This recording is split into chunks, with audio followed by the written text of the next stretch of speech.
Hey guys, welcome to our channel. தட்டைப்பயிறு வச்சு சூப்பராக முருங்கைக்காய் கத்திரிக்காய்லாம் போட்டு ஒரு காரசாரமாக ஒரு குழம்பு தாங்க பார்க்க போகிறோம். ஃபஸ்ட்டு தட்டைப்பயிரை க்ளீன் பண்ணிவிட்டு நல்லா வறுத்து எடுத்து வச்சுக்கோங்க. நல்லா கல் இல்லாமல் சுத்தம் பண்ணிவிட்டு அப்புறம் ஒரு பாத்திரத்தில் எண்ணெயை ஊற்றி ஒரு முடி தேங்காயை குட்டி குட்டியாக கட் பண்ணி அதில் சேர்த்துக்கோங்க. 2 வெங்காயம் நறுக்கி சேர்த்துக்கோங்க. 3 தக்காளியை நறுக்கி சேர்த்து நல்லா வதக்கி விட்டுருங்க. இப்போ 3லேருந்து 4 ஸ்பூன் வரைக்கும் குழம்பு மிளகாய் தூள் சேர்த்துக்கோங்க. 1/4 ஸ்பூன் மஞ்சள் தூள் சேர்த்துக்கோங்க. 1 ஸ்பூன் சாம்பார் பொடியும் சேர்த்துக்கோங்க. நல்லா இதை எண்ணெய் விட்டு நல்லா வதக்கி எடுத்துக்கோங்க. வதக்கிட்டு ஆற வச்சு நல்லா நைஸாக அரைச்சி எடுத்துக்கோங்க.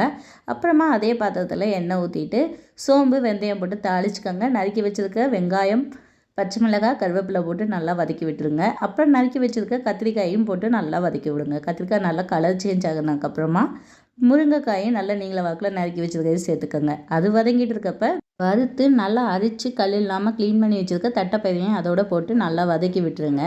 இப்போ ஒரு பெரிய லெமன் சைஸ் புளி எடுத்து நான் கரைச்சி வச்சுருந்தேங்க. அதையும் இப்போ அதோட சேர்த்துக்கிட்டாச்சு கரைச்சிட்டு.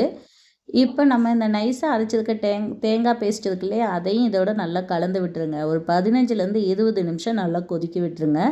நல்லா சூப்பரான குழம்பு அதுக்கப்புறம் தான் ரெடி ஆகும். இப்போ ருசிக்கு ஏற்ற மாதிரி உப்பையும் சேர்த்துக்கோங்க.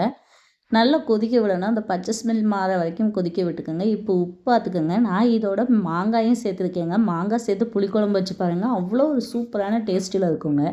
அப்படியே ஒரு மாங்காய் எடுத்து உப்பில் வச்சு சாப்பிட ஆரம்பிச்சாச்சு. வெயில் நேரத்தில் மாங்காய் ஆகாதுன்னு சொல்லுவாங்க. ஆனால் வெயில் நேரத்தில் தாங்க மாங்காய் நிறைய கிடைக்குமே.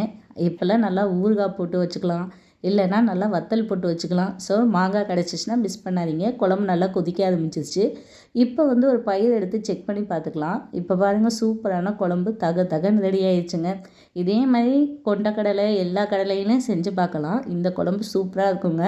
இன்றைக்கி வச்சதை விட நாளைக்கு இன்னும் டேஸ்ட்டாக இருக்கும். ஓகே ஃப்ரெண்ட்ஸ், நெக்ஸ்ட் வீடியோ பார்க்கலாம்.